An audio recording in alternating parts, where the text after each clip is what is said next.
Harusnya gue semprot parfum satu ruangan. Deh, sahut Livia sambil tertawa keras.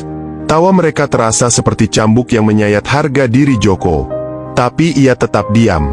Ia menahan semuanya. Karena rencananya belum selesai.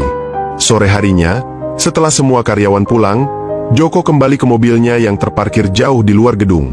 Ia membuka pintu mobil mewah itu dan melepas wig serta jaket lusuh yang ia kenakan. Di balik itu semua, sosok Joko menghilang.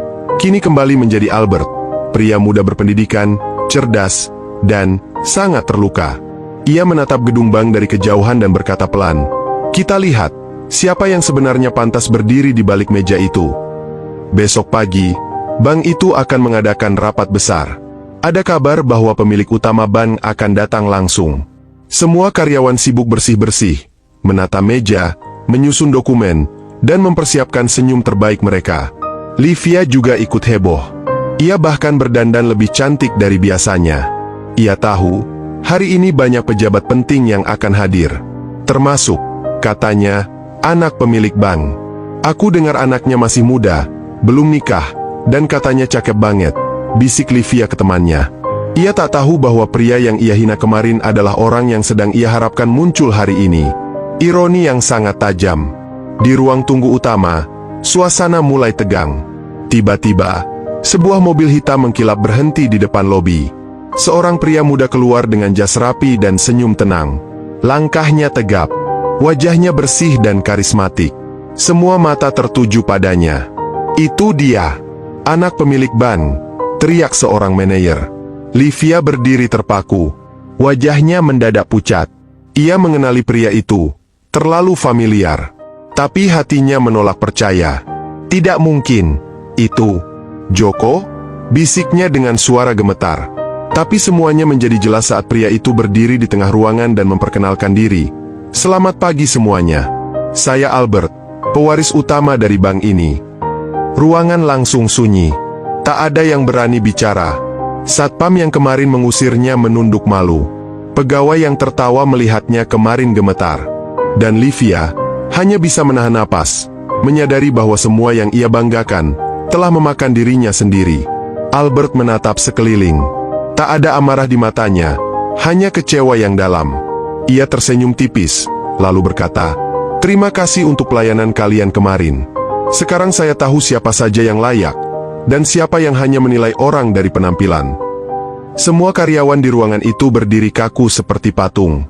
Tak ada yang menyangka, pria yang mereka hina kemarin, yang mereka tertawakan tanpa rasa bersalah, ternyata adalah Albert, anak tunggal pemilik bank, sekaligus calon penerus utama seluruh jaringan perusahaan keuangan itu.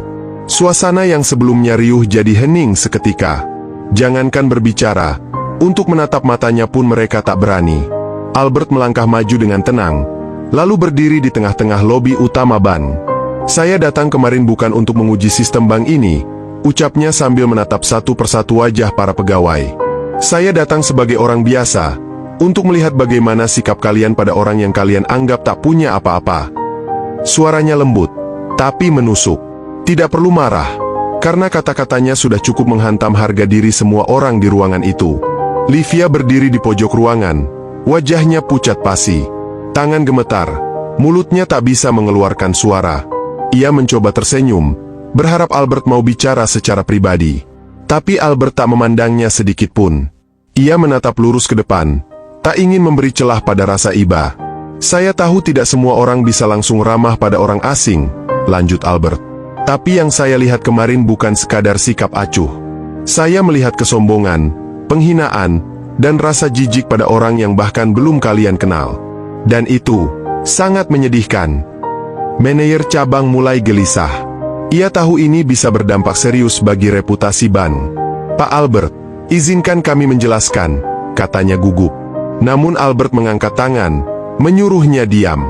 Ia tak ingin mendengar alasan. Yang terjadi sudah cukup jelas. Ia lalu mengeluarkan tablet dari tasnya dan menampilkan rekaman CCTV hari sebelumnya. Semua terdiam menyaksikan ulang momen ketika Joko, si pria gembel, dipermalukan oleh para pegawai. Termasuk saat Livia tertawa dan mengusirnya. Setiap kata hinaan yang mereka ucapkan kini kembali menghantam telinga mereka sendiri. Tidak ada yang bisa menyangkal bukti nyata itu. Setelah memutar video, Albert menutup tabletnya dan menatap seluruh ruangan. "Saya tidak akan memecat siapapun hari ini," katanya. "Tapi saya akan kirim laporan ke pusat untuk evaluasi perilaku dan etika pelayanan di cabang ini."